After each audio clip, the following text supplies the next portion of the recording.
Hello everyone. So in this video we will deal with time complexity. As I mentioned in the previous video, which is of competitive coding. Competitive coding is all about constraints. So time is the very first constraint. So in this video we will see what exactly is time complexity.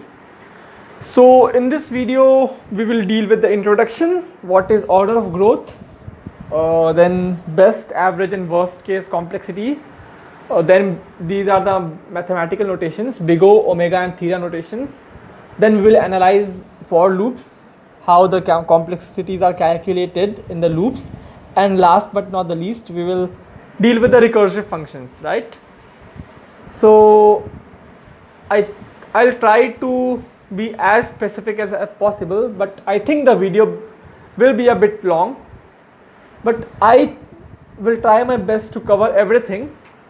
So let's start. So firstly, introduction. Okay. So why do we need time complexity first of all? What is time complexity, right? So let's take an example. Let's say you have got a question wherein you have to calculate the sum of first and natural numbers, right? You have got a question, you have to calculate the sum of first and natural numbers. So imagine that you and your friend both are writing the solution to that question. So imagine you wrote this solution and your friend wrote this solution. Okay. So now you can see the length of code is different in both the cases. So let's go through each one by one. Your solution says is that you're running a loop from 1 to n, then you are storing the sum in this variable sum, right? So what will happen that suppose you have taken n as 5, then your loop will run 5 times and your result will be stored in this sum, right? On the other hand, what your friend has done, he knew the formula of sum of n terms and he simply applied that formula.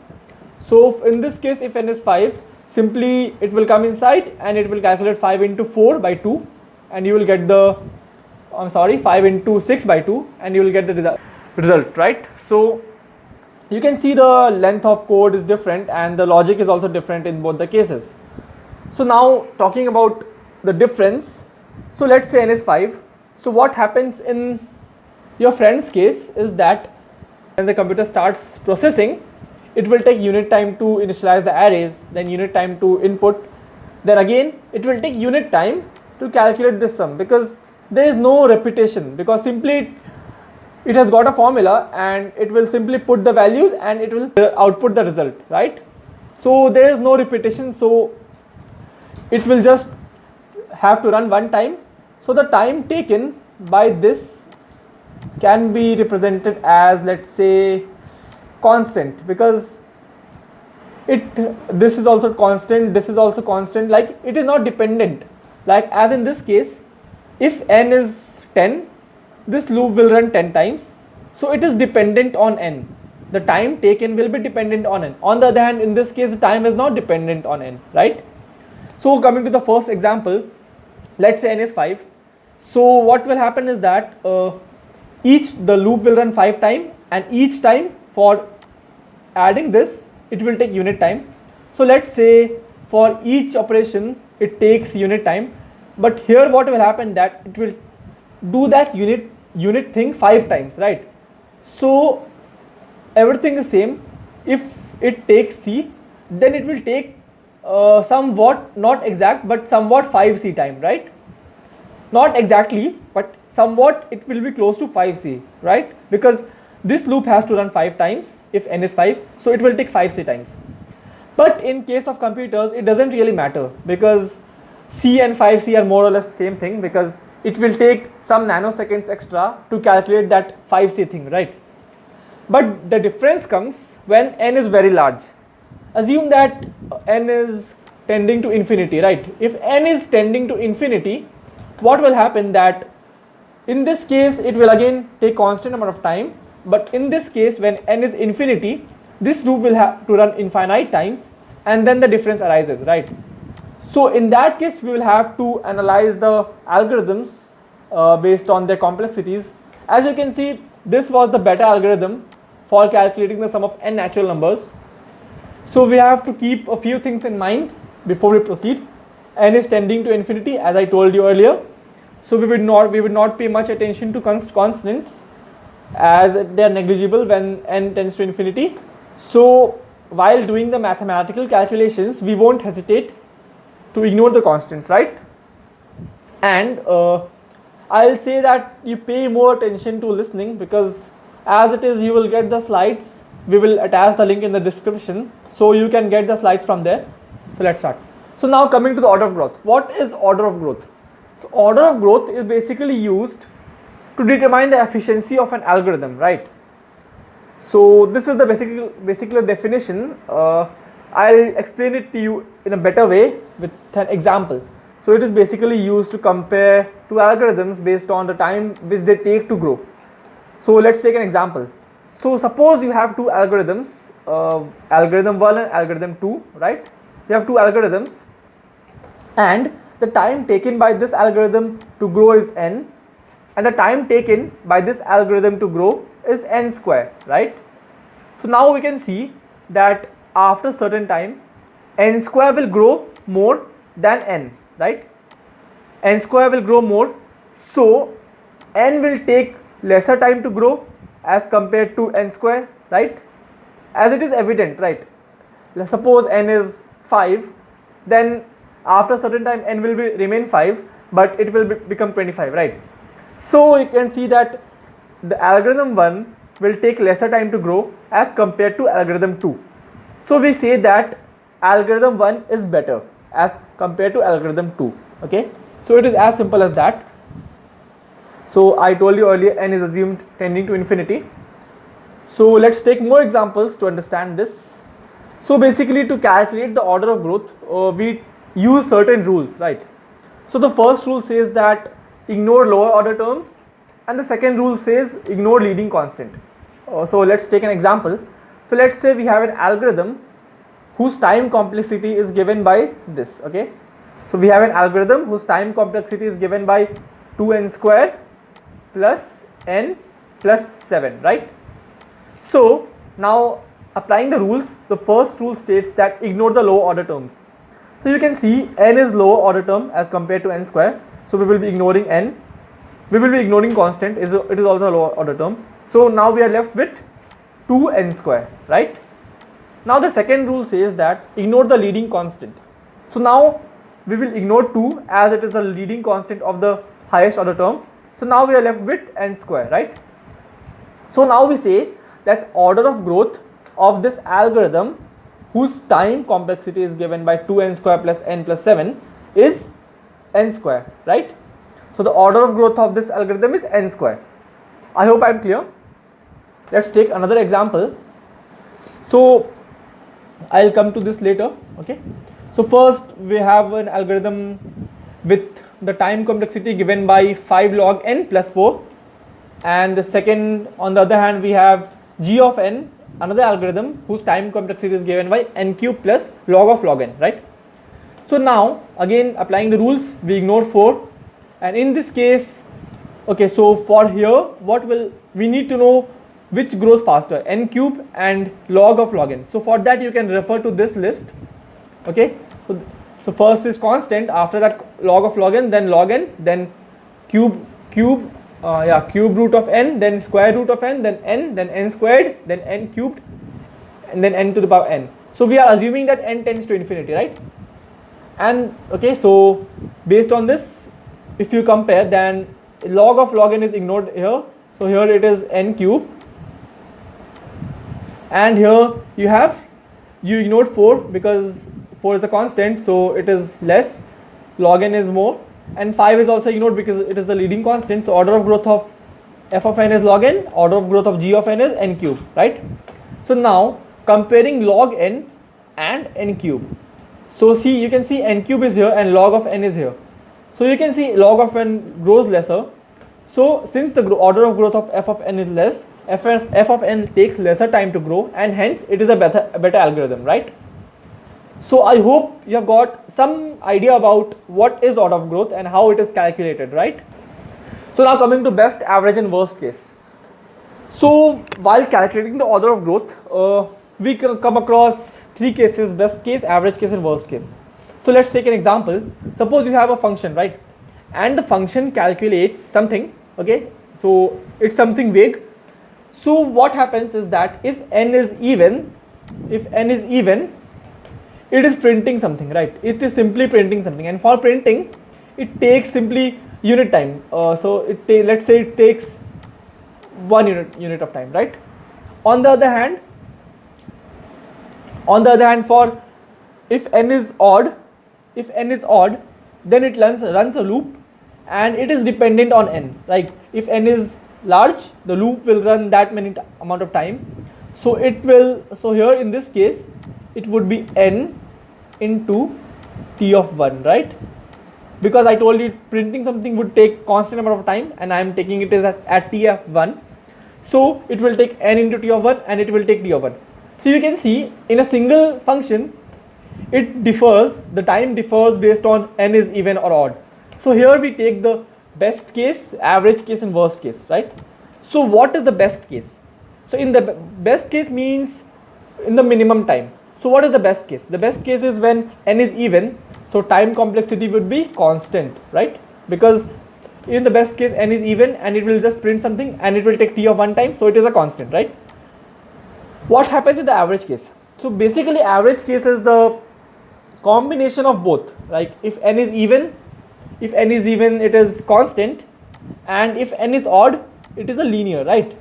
You can see here it is linear, so it is n into c, okay, in case of average. So we are assuming that the probability of occurrence of even or odd n is same, right? So based on that assumption, so the average case would be c plus n of c, which is equal to n, because we would ignore this and this because it is the lower order term and it is the leading coefficient. So we will end up having n, right, in the average case. And in the worst case, what will happen that n would be odd and it would run n times. So the worst case again would be linear, right? So this is the worst case. So you can see for a single function we can have three cases: best case, average case, and worst case. And I hope you got how do we get the best cases, the best, average, and worst. So now coming to the main part, whenever we design an algorithm, we only take care of the worst case. That's why I've underlined it, because we want our algorithm to perform well in the worst case, because if it performs well in the worst case, it will automatically perform well in the best case and the average case, right? So I hope you got what is best case, average case, and worst case, right? So coming to the notations. So in order to show the order of growth, we have mathematical notations, big O notation, theta notation, and omega notation. And of these three, big O is the mostly used one, okay? So we would be dealing with it. So these are the mathematical notations used to refer to the order of growth of an algorithm.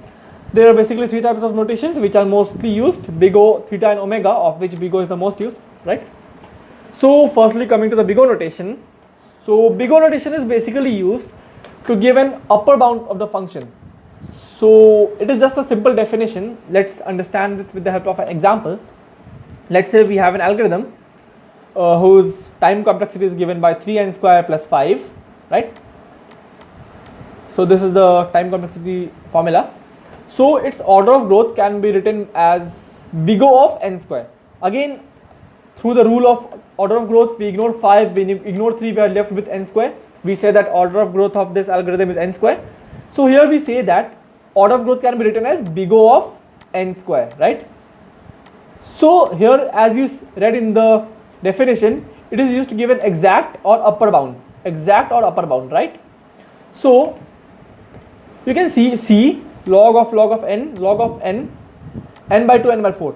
You can see from this list, they all are less than n, right? N is here and they all are less than n, right? So we can use big O of n to represent all of these, because all of these have rate of growth less than n, right?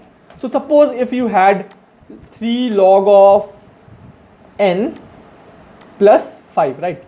So you could have written its order of growth as big O of n. However, it would be better if you wrote big O of log of n, because you already know that it has big O of, rather not big O, you can use theta, because I'll tell you about theta after this. So you could have written big O of n for this as well, because it is used to give an upper bound, right? So you are giving an upper bound because n is more as compared to log n when it is compared in terms of the rate of growth, right? So it is used when the upper bound is fixed, but there is no limit to the lower bound, sorry. So you can see that upper bound is fixed at n, and at lower bound you can go to any extent, n by 2, n by 4, n by 8, n by 16, whatever.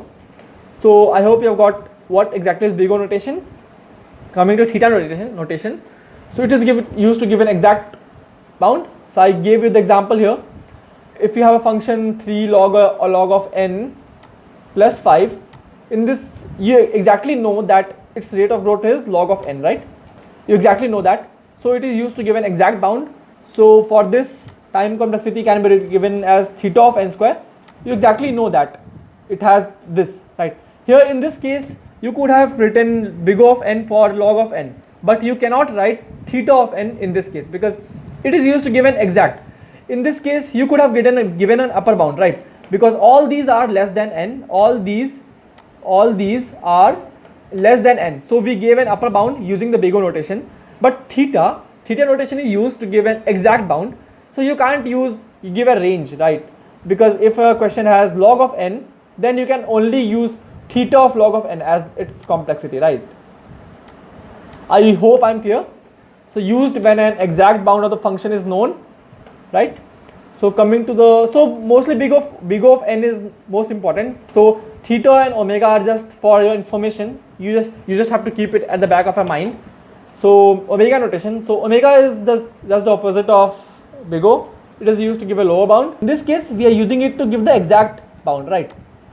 But in this case, you can see n square, n cube, n to the power n. They all are greater than n.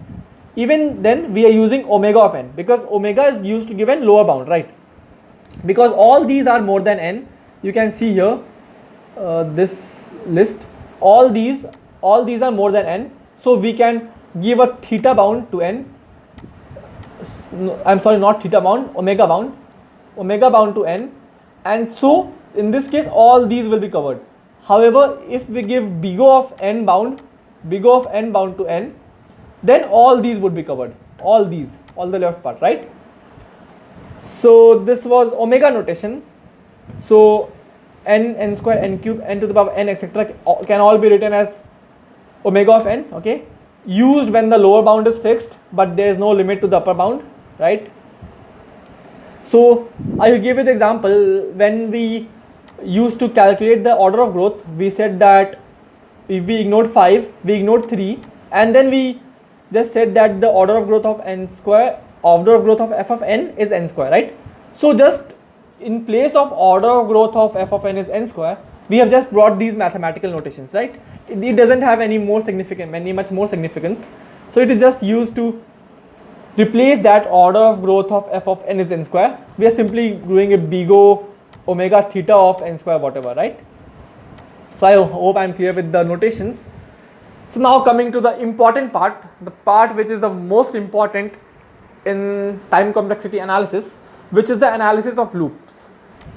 So it has a loop content. The loop content we are assuming that takes constant time, t of 1 time, right? As we did earlier. So now, firstly, in order to analyze the loop, we must know that the time taken by the loop to run depends entirely on the number of time the loop runs, right?